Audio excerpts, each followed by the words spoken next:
하나님의 말씀 데살로니가전서 1장 1절에서 10절까지 말씀입니다.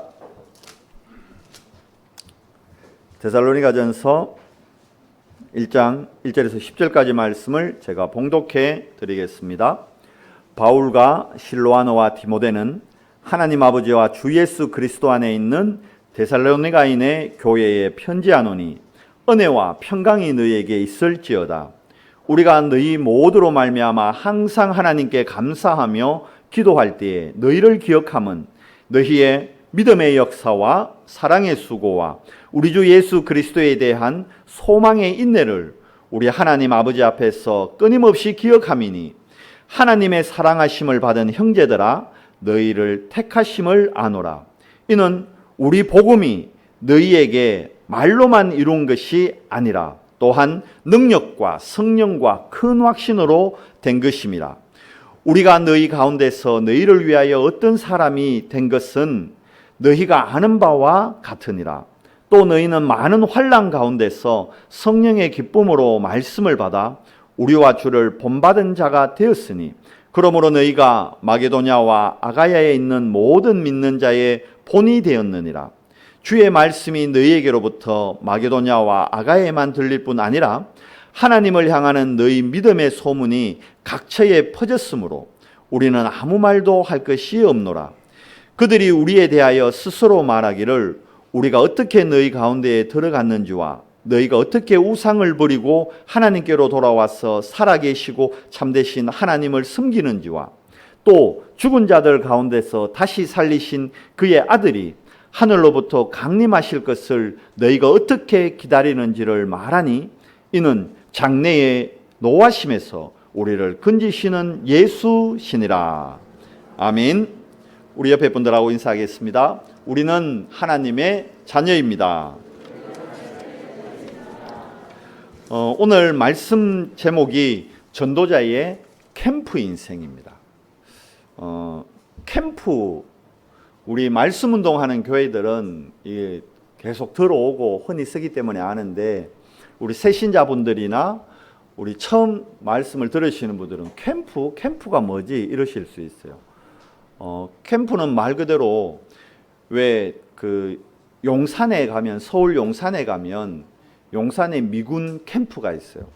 그러니까 이제 대부분 저 평택으로 옮겼죠. 미군 캠프가. 그래서 지금 뉴스 보시면 왜 주한 미군 뭐 철수하니 안 하니 뭐 주한 미군에 주둔 뭐 그 경비를 우리가 얼마를 더 부담해야 되니 말아야 하는 그런 캠프, 그 캠프 맞아요. 그 캠프를 얘기하는 겁니다. 그러면 주한 미군이 왜 미군이 왜 우리나라에 주둔합니까? 우리나라가 지금 전 세계에서 유일하게 분단 국가면서 휴전 국가예요. 그러니까 휴전이라는 거는 전쟁을 잠시 쉬고 있는 겁니다. 우리 랩런트들은 태어날 때부터 휴전 중에 태어나기 때문에, 아니 저도 휴전 중에 태어났어요. 그러다 보니까 전쟁에 대해서 감각이 솔직한 얘기로 없는 거예요. 영화에서나 봤지, 소설에서나 봤지. 그런데 우리나라는 휴전 중이기 때문에 언제든지 전쟁이 일어날 수 있다는 겁니다. 그럼 무슨 말이냐면 휴전이라는 건 전쟁을 지금 언제든지 대비하고 있어야 된다는 거예요. 그래서 전쟁을 대비하는데 예전에 우리나라가 국방력이 약하고 경제가 약할 때는 우리나라만의 힘으로는 북한과 전쟁이 일어났을 때, 북한군이 쳐들어왔을 때 우리 힘으로는 방어하거나 지킬 힘이 부족한 거예요. 그래서 힘이 강한 미국 군대의 힘을 빌리고 있는 거예요. 아직까지도. 그래서 캠프라는 건 뭡니까? 항상 상시 전투 상태를 대비하는 거예요. 그러면 우리 인생에 캠프가 필요하다? 우리 인생이 그럼 전쟁 중이냐? 그렇습니다. 우리 인생이 지금 전쟁 중인 거예요.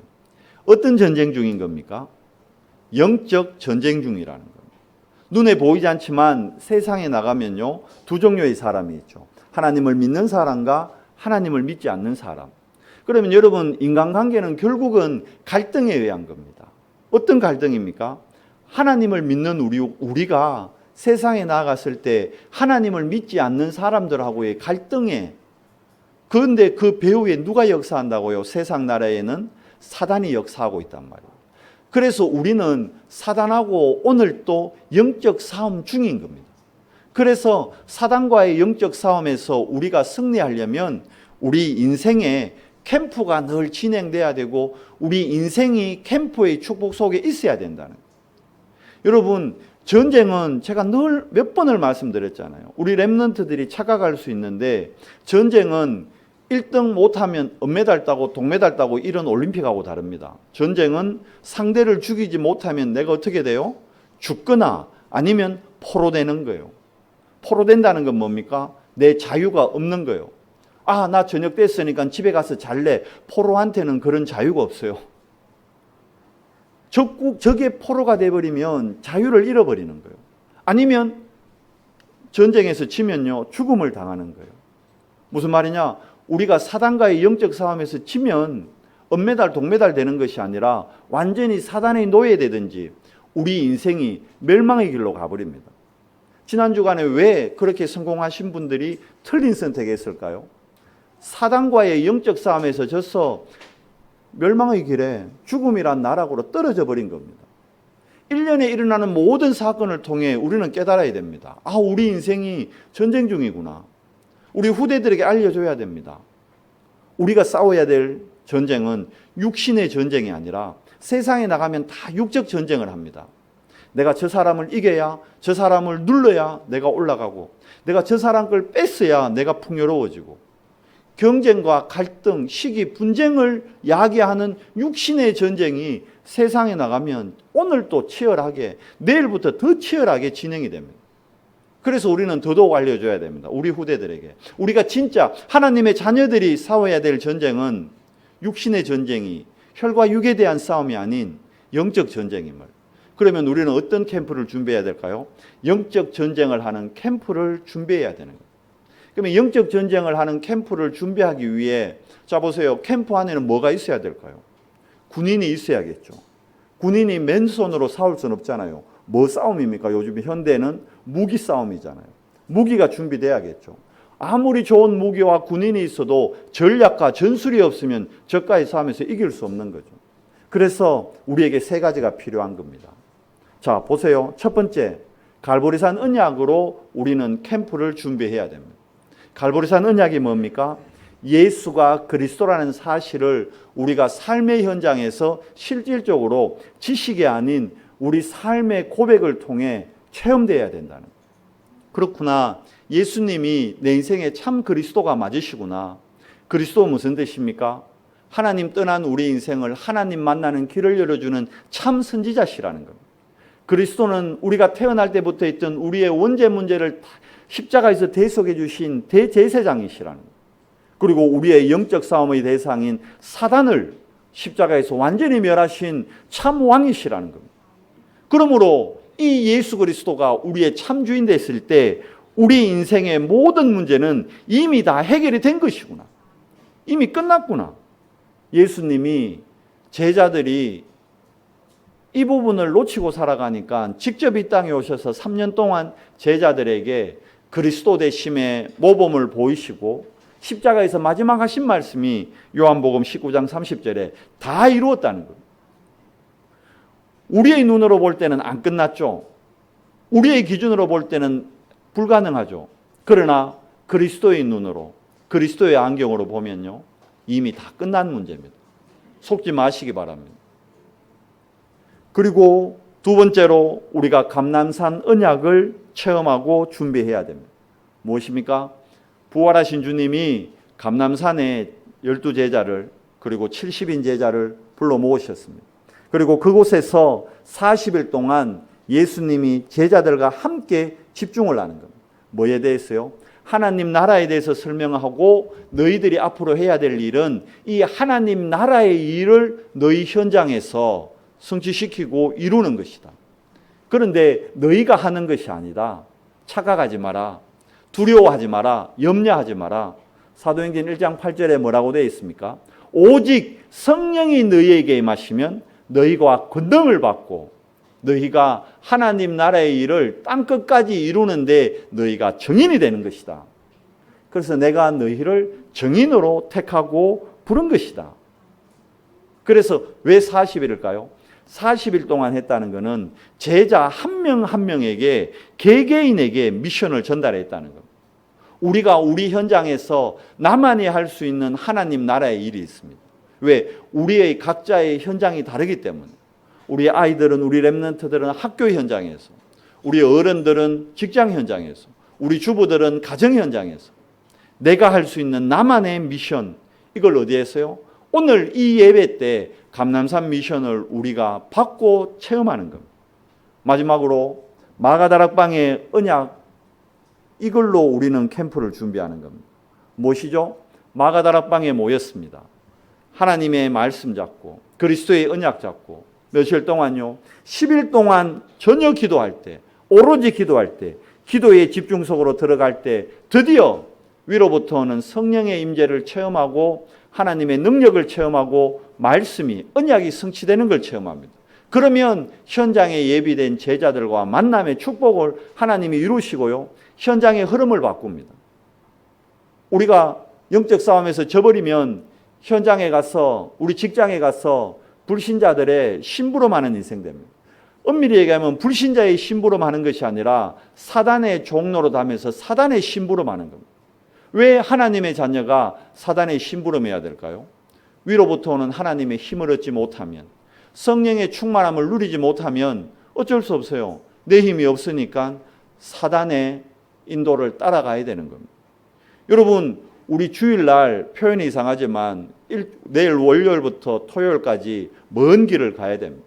그러려면 차가 여기 포항에서 출발해서 서울까지 가려면 뭐가 있어야 됩니까? 기름을 넣어야 되잖아요. 그래서 기름을 어떻게 내야 되죠? 많이 채울수록 안 쉬고 갈 수 있는 거예요. 뭐 표현을 뭐라 그럽니까? 만땅 이러잖아요. 가득 채우다. 만땅. 근데 신기한 게 필리핀 가서 만땅 이랬는데 알아듣더라고요. 정말이면 내가 깜짝 놀랐어요. 저도 모르게 필리핀에서 기름 넣을 때 저도 모르게 만땅 이랬어요. 한국에서 쓰던 말이니까. 근데 필리핀어가 알아들어요. 만땅이라니까 가득 풀을 채우더라고요. 만땅이 이게 세계 공용어인가? 만땅 가득. 우리가 오늘 하나님의 은혜를 어떻게 받아야 돼요? 그렇지. 이런 건 잘 따라하네. 예수가 그리스도 좀 따라하라니까 그건 안 따라하고. 기름을 어떻게 넣어야 된다고요? 은혜를 어떻게 받아야 된다고요? 오늘 은혜 만땅 받으시기 바랍니다. 우리 아이들가 저게 무슨 말이지? 아이들은 기름을 안 넣으니까 이게 무슨 표현인지 몰라요. 가득, 풀, 완전하게. 그래야 어떻게 해요? 갑니다. 그런데 우리가 오늘 기름 안 넣고 기름 겨우 조금 한 경주 갈 수 있을 정도밖에 기름을 안 넣고 출발했다. 어떻게 돼야 됩니까? 경주에서 누구 불러야 돼요? 견인차 불러야 되는 거예요. 그럼 어디 갑니까? 서울까지 가긴 가야 되고 내 힘으로 갈 수 있어요? 없어요? 없다니까요. 견인차에 엉덩이 올려가지고 어떻게 해요? 끌려가는 겁니다. 우리가 하나님의 힘을 오늘 완전히 만땅, 표현이 좀 이상한데 만땅 못 받으면 이번 한 주 동안 사단한테 꽁문이 잡혀가지고 질질질질 끌려가는 삶을 살아야 된다는 거예요. 그래서 오늘 하나님의 은혜를 충만하게, 우리는 만땅 하지 맙시다. 충만이라. 성경에는 만땅이라 안 돼 있어요. 그걸 충만이라 그래요. 성령 충만 받으시기 바랍니다. 오늘 이 예배를 통해 성령 충만한 한 주간 되시기 바랍니다. 자꾸 만땅 하지 말고 충만하세요. 충만. 오늘 성령 충만한. 그래서 마가다락방 언약으로 우리 현장에서 우리는 캠프를 준비하는 것. 자, 그러려면 나 자신이 현장에서 영적 싸움에서 지지 않으려면요, 우리 자신이 먼저 캠프를 준비해야 되는 거예요.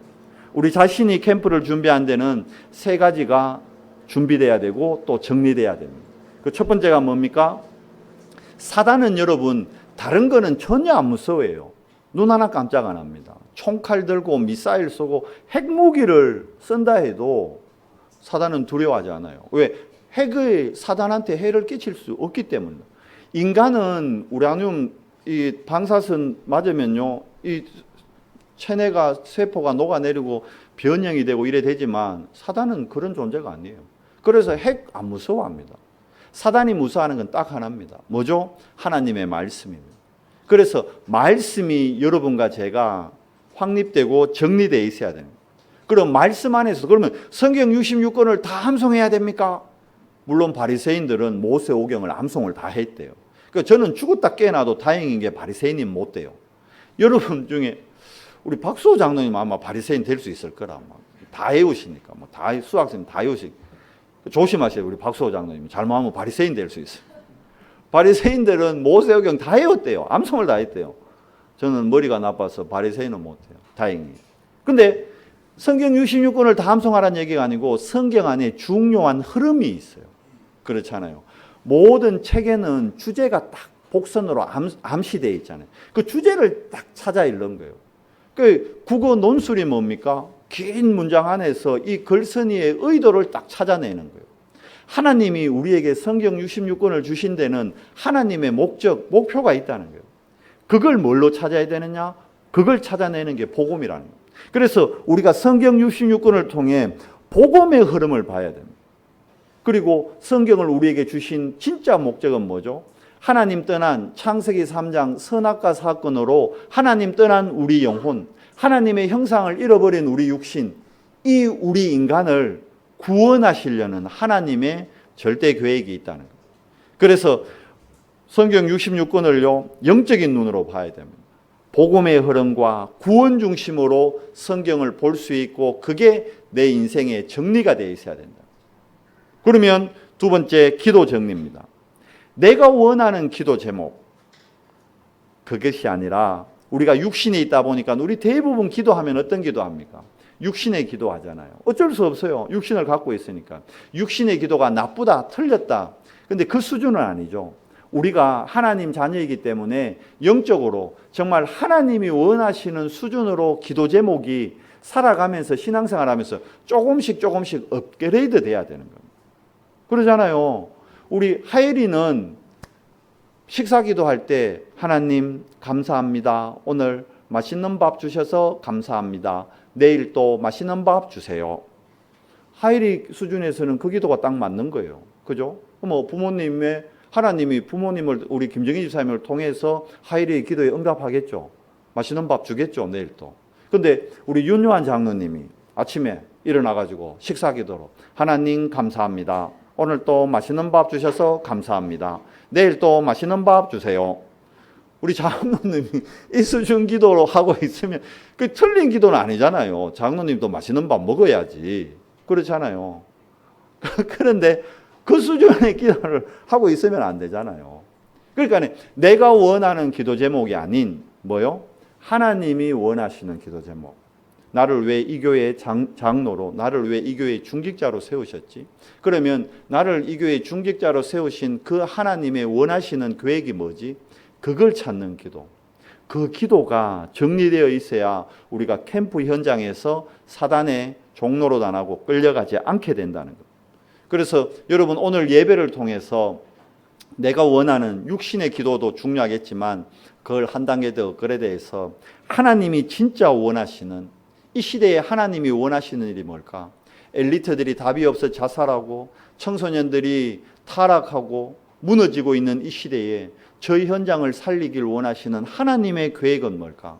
하나님이 원하시는 기도 제목을 찾고 정리하는 오늘 최고의 예배 되시기를 바랍니다. 마지막으로 그러면 전도도 정리되어 있어야 됩니다. 전도란 우리가 어릴 때 하는 정도. 저는 어릴 때 제가 하는 전도는 우리 주일학교 선생님이 그랬어요. 야, 네 짝지 그냥 교회 데려와. 교회 가자 그래. 저는 그게 전도인 줄 알았어요. 교회 아무리 데려다 놔도 그 사람이 교회에 와서 왜 내가 교회에 앉아 있어야 되고 왜 내가 오늘 예배 드려야 되는지 그 당연 필연 절대성을 못 찾으면 어느 날 교회 떠나게 됩니다. 그건 전도가 아닙니다. 참 전도는 뭡니까? 내가 만난 그리스도를 전달해 주는 거예요. 하나님 만나기 전에 나도 당신과 같이 사단의 종로로 다며 세상 문화가 전부인 줄 알고 물질과 성공이 전부인 줄 알고 그걸 향해 살았다. 그런데 하나님 만나고 나서 보니까 예수 그리스도가 내 인생의 주인 되고 나서 보니까 이 땅의 진짜 중요한 가치는 다 헛된 거고 일시적인 거고 지나가는 거라는 걸 깨닫게 됐다. 그래서 난 위에서 부르신 영원하신 상급 그리스도께 발견되고 그리스도께 붙잡힌 바 되기를 내 인생의 최고 가치로 발견하게 됐다. 왜? 결국 우리가 육신의 걸 붙잡고 살아가지만 인생은 반드시 시한부 인생이라는 거예요. 어느 날 개인 종말이 오고 어느 날 육신의 집을 떠나서 본향으로 돌아가야 된다. 그때 진짜 뭘 가져갈 수 있느냐? 세상의 영혼 호글들 보니까 아무것도 못 가져가더라. 서울시장으로 죽었는데 서울시장실 들고 가는 게 아니더라. 대통령으로 죽지만 청와대를 천국으로 못 가져가더라. 아무것도 못 가져가고 다 내려놓고 가더라. 그러면 뭘 가져가야 될 것이냐? 하늘의 면류관은 나를 통해서 구원받은 한 사람 한 사람, 그 사람이 하늘에 갈 때 영원한 면류관이라고 성경에 기록되어 있더라. 그래서 내가 오늘 또 당신에게 이 예수님이 그리스도됨을 얘기하는 것이다. 우리가 만난 그리스도를 전하는 그게 전도입니다. 그리고 지금 이 시간 나와 함께하는 하나님을 전하는 거예요. 아니 당신은 김대리는 왜 문제가 왔는데 이렇게 여유 있어? 왜 이렇게 태연해? 아 부장님, 이 문제 제 힘으로 해결할 수 없지만 저는 지금 저와 함께 하시는 하나님의 능력을 믿기 때문에 불안하지 않습니다. 저와 함께하는 하나님을 믿기 때문에 저는 조급하지 않습니다. 저와 함께하는 하나님이 분명히 이 일에 대한 하나님의 계획을 보여주실 거기 때문에 괜찮습니다. 부장님, 정말 이 일을 놓고 제가 기도하고 있습니다. 부장님, 너무 염려하지 마세요. 그 부장의 입장에서 본인은 호들갑 들고 있는데 부하 직원인 대리가 그렇게 여유 있게 본인을 위해 기도하고 있다면 그 사람을 어떻게 보겠어요? 야 임마 정신 차려라 그러겠어요? 아니라니까요. 진짜 와, 이 친구 뭐가 다르네. 그 사건이 해결되고 난 다음에 그 일이 지나가고 난 다음에 그 대리를 바라보는 스님의 눈이 달라지는 겁니다. 이 일의 정인으로 하나님이 우리를 부르신 거예요. 이게 전도입니다, 여러분. 그러면 그 부장님께 당연히 내가 믿는 하나님이 전달될 수밖에 없는 거예요. 그러면 여러분 문제나 사건 왔을 때 어떻게 해야 될까요? 불안하고 염려하고 막 갈등과 분쟁으로 고함치고 난리를 펴야 될까요? 아닌 겁니다. 이 문제를 가지고 하나님 앞에 내가 서는 겁니다. 그러면 하나님의 능력 속으로 들어갈 때 하나님의 계획이 보이는 겁니다. 속지 않으면 되는 겁니다. 그게 전도인 겁니다. 그러면 내 자신이 이렇게 준비될 때요, 이제 우리 현장을 살리는 우리 인생이 캠프 인생으로 쓰임받게 되는 겁니다. 우리가 캠프할 때 어떤 캠프 해야 됩니까? 우리가 하는 것이 아니라 내 안에 계신 성령께서 우리를 인도하는 성령의 인도받는 캠프가 중요한 겁니다. 그래서 우리 보니까 우리 권사님들 이렇게 뭐 금요일 날 또 캠프 하시더라고요. 캠프 하실 때 성령의 인도받는 캠프 하시면 됩니다. 우리가 하는 거 아닙니다. 캠프는 하나님 나라의 일을 우리가 감당하는 거예요. 근데 보면 흐름이 있어요. 하나님 나라의 일을 행하시는데 하나님은 제일 먼저 뭘 원하시느냐 하면 말씀을 주시고 말씀이 성취되는 것을 우리가 확인하길 원하셔요. 그러면 저는 개인적으로 캠프 현장 가는 것도 중요하지만 캠프 현장 가기 전에 먼저 모여서 하나님 말씀 받는 게 캠프의 모든 것의 시작인 것 같아요. 하나님의 말씀을 받고 그 말씀을 가지고 이 말씀이 내 현장에서 어떻게 성취되나 그걸 확인하러 가는 거예요.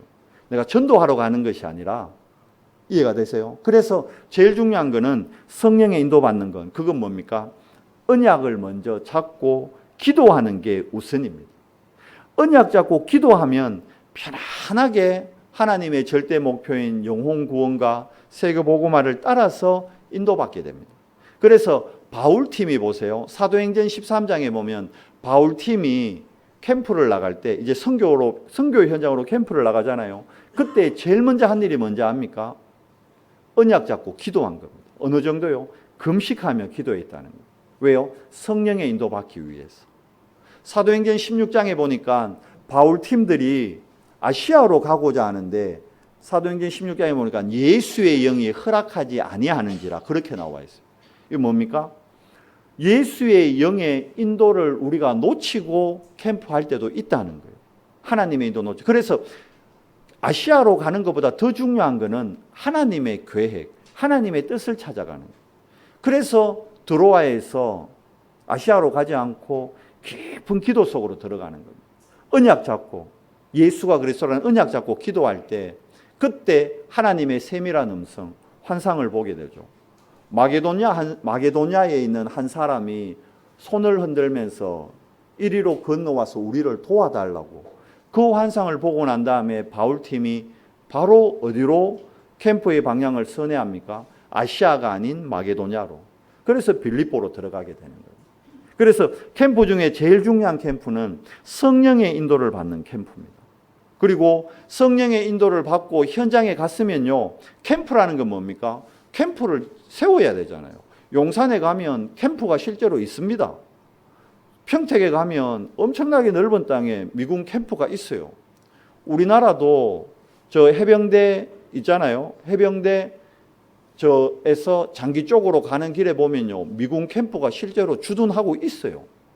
그러면 시스템이 있어야 된다는 거예요. 캠프라는 건. 그러면 캠프의 목표는 항상 현장에 뭘 남기는 겁니까? 시스템을 남기는 거예요. 시스템을 세우는 거예요. 그래서 캠프의 목적은 시스템을 세우는 게 돼야 돼요. 근데 시스템도 내가 세우는 게 아니에요. 뭘로요? 만남의 축복으로. 하나님이 예비해 놓은 사람을 반드시 만나게 합니다. 뭐 할 사람요? 첫째는 나하고 같이 현장으로 나갈, 같이 캠프할 군인들, 같이 캠프할 캠프팀을 하나님이 만드십니다. 그걸 보고 팀 구성이라고 해요. 그러니까 내가 누구하고 함께 나가느냐에 따라서 받는 응답이 달라집니다. 내가 예를 들어서 선생님하고 함께 나가잖아요. 그러면 선생님을 만나거나 학생들을 만나게 된다. 내가 의사분하고 캠프를 나가잖아요. 그러면 환자를 만나거나 의사와 관계되는 사람을 만나게 되고 현장을 연다니까요. 그래서 내가 누구와 캠프 되느냐, 팀을 이루느냐에 따라서 내가 현장에서 받게 되는 응답들이 다 달라진다는 거예요. 그리고 현장에 딱 가보면 하나님이 현장에 딱 예비된 사람을 준비해 놨어요. 여러분 아셔야 됩니다. 아무리 신천지 같은 이단들이 막 전도하러 다니고 여호와의 증인들이 아무리 열심히 다녀도 진짜 구원받을 영혼과 하나님의 백성은요, 하나님이 꽁꽁 숨겨두셨어요. 누가 갈 때요? 언약 가진, 복음 가진 캠프팀이 갈 때 그 사람하고 만나게 하는 거예요. 실질적으로 이 만남을 통해서 하나님은 세상의 흐름을 바꾸셨습니다. 그래서 한 곳만 가는 것이 아니라 우리가 포항시 전역을 캠프하러 가야 되는 거예요. 우리 요 교회 앞 동네만 하는 것이 아니라 오천도 해야 되고 문덕도 해야 되고 장성동도 해야 되고 5개 대학에도 해야 되고 포스코에도 해야 되고 시청에도 해야 되고 세명기독병원에도 캠프해야 되고 가는 거예요. 가면 하나님이 캠프팀이 들어갈 때 그곳에 예비한 사람들을 통해서 뭘 바꿔요? 흐름을 바꾸는 거예요. 그래서 이렇게 돌아가면서 캠프를 하는 걸 보고 순회 캠프라는 겁니다. 지역을 돌아가면서. 그러면 뭘 해야 될까요? 다음 주 우리 당회 있잖아요. 사실 당회는 모여가지고 캠프 구상 계속 해야 되는 거예요. 포항에 55개 읍면동을 다 쪼개놓고 1월 달에는 우리 어느 부서가 어디에 가서 캠프하자. 2월 달에는 어느 부서가 어느 지역을 순회하자. 3월 달에는 우리 장로회가 장성동으로 들어가자. 4월 달에는 일여전도회가 용동으로 들어갈 수 있도록 좁자. 거기 양로원이 있다는데 일여전도회 어른들이 함께 가서 도울 수 있도록 하자. 이게 캠프 구상이고 이게 당에서 해야 되는 일입니다. 무슨 말씀 이해되세요? 실제로는 이걸 하기 위해서 당에 해야 되는 거예요. 그 안에 그러면 거기에 해당하는 나머지 것들은 분명히 뭐라 되어 있습니까? 빌립보서 4장 19절에 너희의 필요를 그리스도께서 채우신다.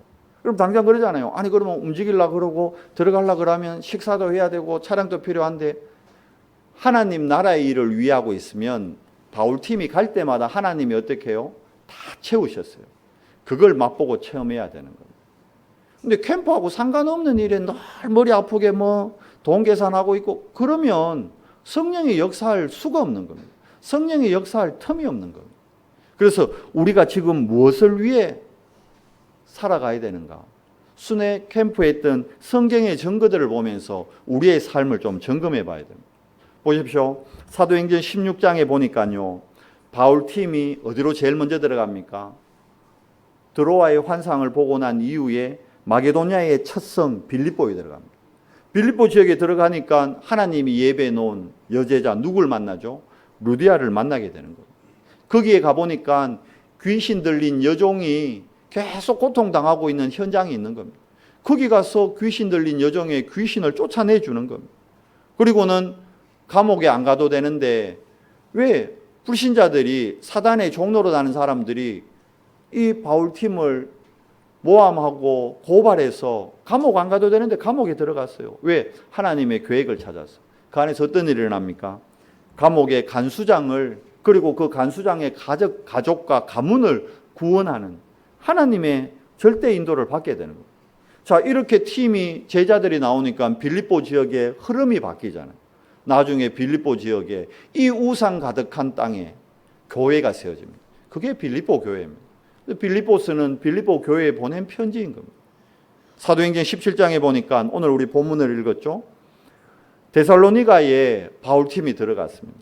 들어갔는데 그냥 들어간 게 아니에요. 어떻게 들어갔습니까?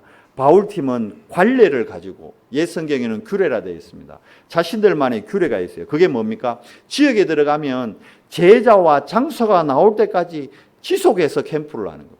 그래서 어떤 지역은 3주만 들어가고 어떤 곳은 1년을 들어가고 어떤 곳은 3년을 지속하고 왜요?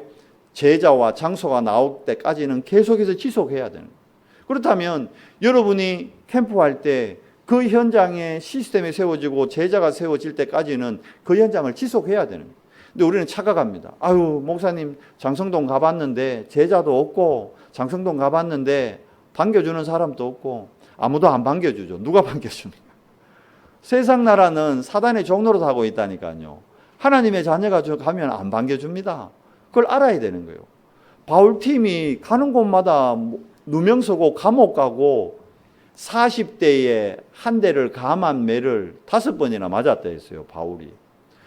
하나님 나라 일을 위해 하나님 나라 일을 하는데 매를 40대에서 한 대가 왜 그러냐면 40대 맞아보면 태형을 40대 맞으면 죽어본다네 사람이. 그래서 39대를 되다가 죽기 직전까지 우리 편으로 반죽도록 때렸다는. 장성동 갔는데 여러분 누가 여러분 39대 때립니까? 그 정도는 아니잖아요. 근데 바울 시대 때는 그랬다니까요. 전도하러 갔는데 39대씩 때렸다니까. 그런데도 바울 팀은 지속했습니다. 왜? 하나님 나라의 가치를 더 알았기 때문에. 무슨 말이냐? 하고 그러면 나는 매 맞는 거 못한다. 나는 안 할란다. 그 얘기가 아니고요. 우리 중심이 어디에 가 있어야 되냐는 거예요. 우리 인생의 삶의 목적과 목표가 어디 가 있어야 되냐는 거예요. 지금 현장에 그렇지는 않잖아요. 근데 앞으로 그렇게 돼요.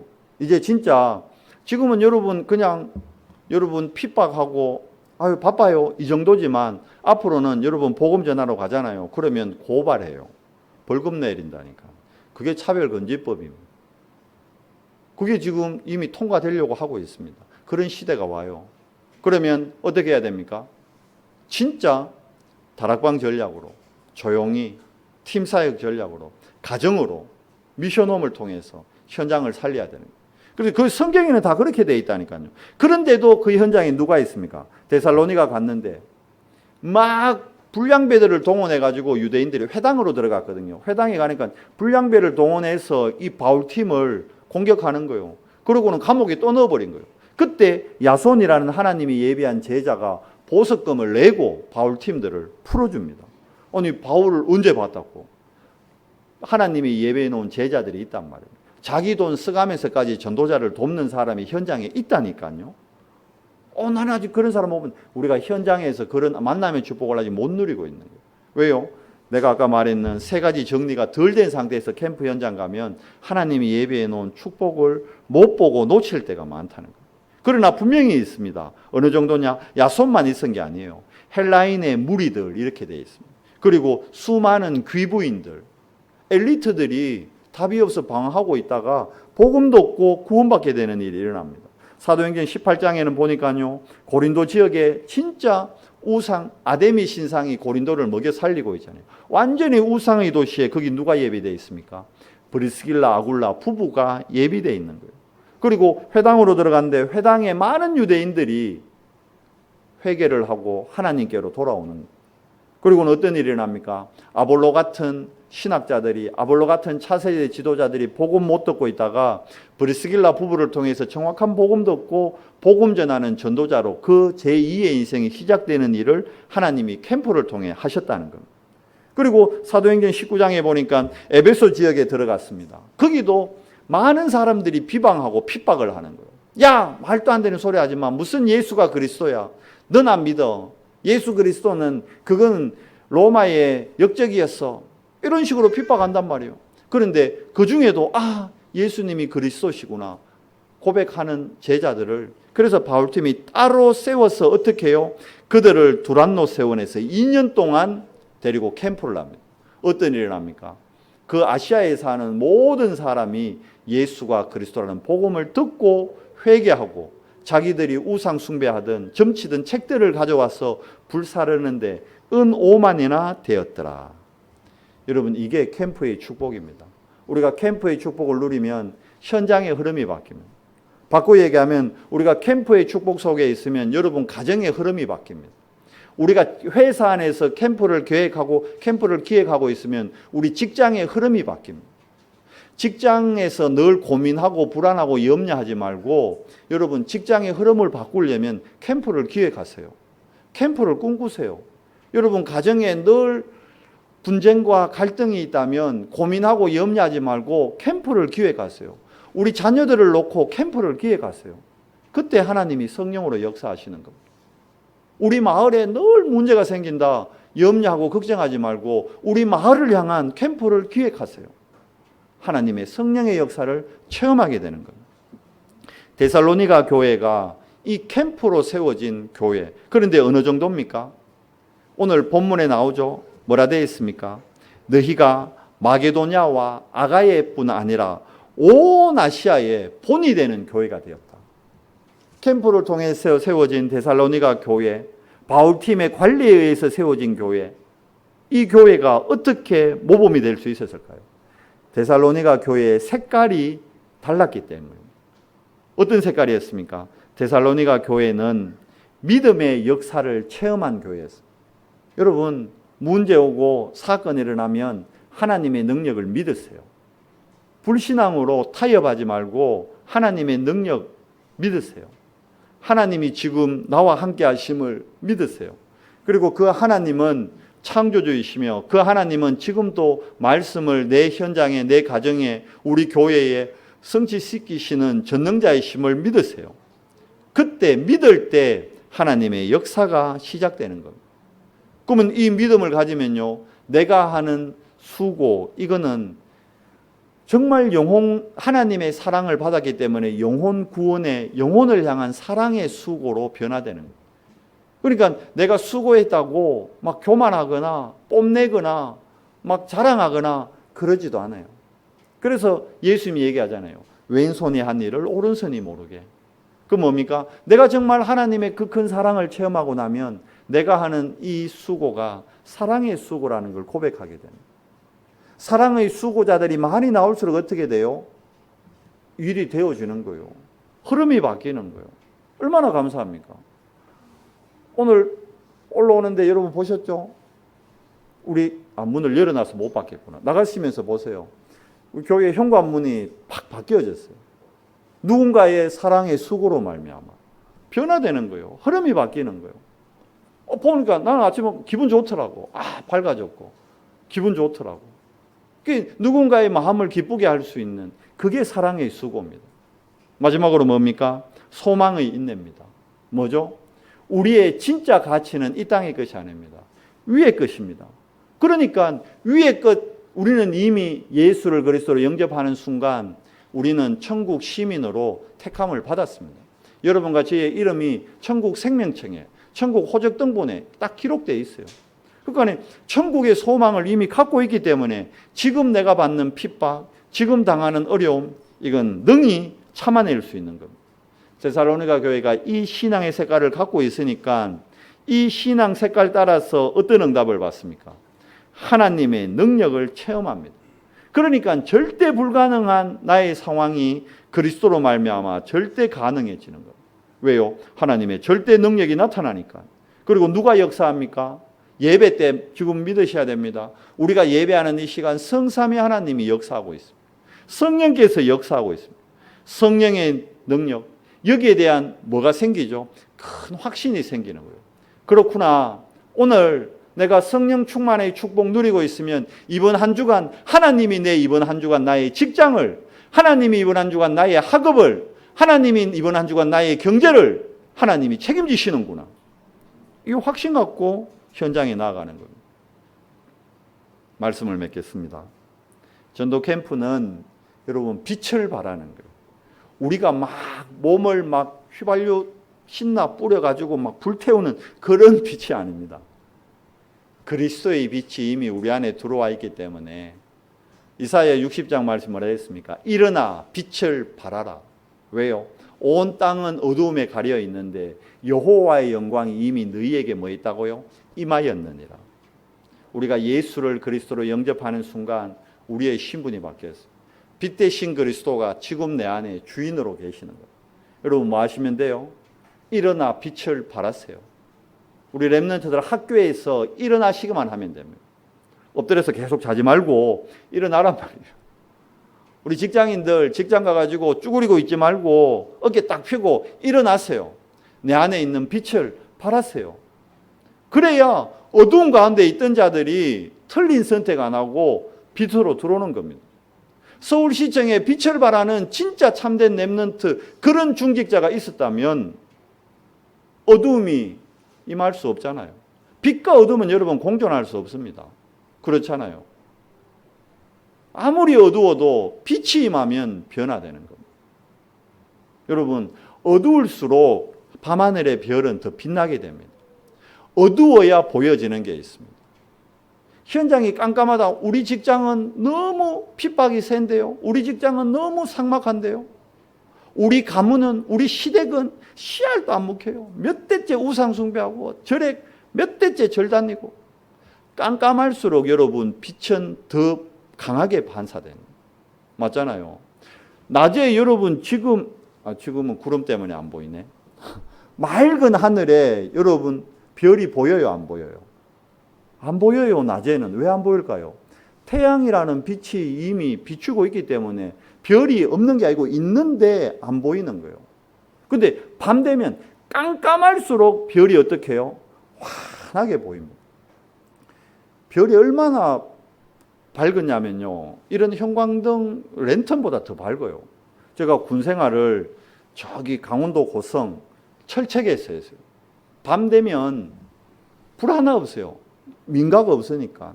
진짜 칠흑 같은 어둠이에요. 그때요. 별이 탁 비치잖아요. 그 별빛으로 거짓말이 아니고 그 2km 너머에 있는 북한 초소까지 다 보여요. 실질적으로. 어두울수록 빛은 더 바라게 되는 거예요. 여러분 현장이 힘들고 깜깜할수록 여러분 가정이, 여러분 시댁이, 여러분 직장이 핍박이 심하고 어두움이 심할수록 빛은 더 바라게 되는 거예요. 속지 마세요. 감사하세요. 우리 직장이 너무 핍박이 심하다. 감사하세요. 우리 시댁이 너무 핍박을 많이 한다. 감사하세요. 왜요? 그 어둠으로 말미암아 내 안에 있는 빛이 더 바라기 때문입니다. 나 자신을 살리는 전도 캠프 뭡니까? 우리 안에 있는 나의 각인, 뿌리, 체질을 바꾸는 최고의 선물이 캠프입니다.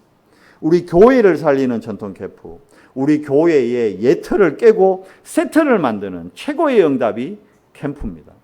우리 교회 뭐 해야 될까요? 그러면 캠프 해야죠. 여러분 현장에서 뭐 해야 될까요? 캠프 해야 되는 거예요. 현장과 후대를 살리는 전통 캠프. 우리가 현장에서 캠프할 때 237개 나라의 빈 곳, 우리 후대들의 무너진 청소년들의 빈 곳, 여기를 살리는 최고의 축복 우리가 확인하고 누리게 되는 겁니다. 선교대회 주간입니다. 이번 주간 여러분 선교 현장을 놓고 진짜 캠프하시고 여러분 가정에서 여러분 직장에서 진짜 일어나 빛을 발하는 캠프의 축복, 그래서 진짜 전도자의 캠프 인생 되시기를 예수 그리스도 이름으로 축원합니다. 하나님 감사합니다. 이번 한 주간 어둠의 현장에 빛 대신 그리스도를 전가하는 정인의 삶 살기를 기도합니다. 어두울수록 더 빛을 발할 수밖에 없는, 더 빛이 빛날 수밖에 없는 그리스도의 가치와 능력을 우리 현장에서 오롯이 누리고 체험하는 언성교회 성도들, 렘넌트들 되도록 은혜 더해 주시옵소서. 우리 주 예수 그리스도 이름으로 감사하며 기도드리옵나이다. 아멘.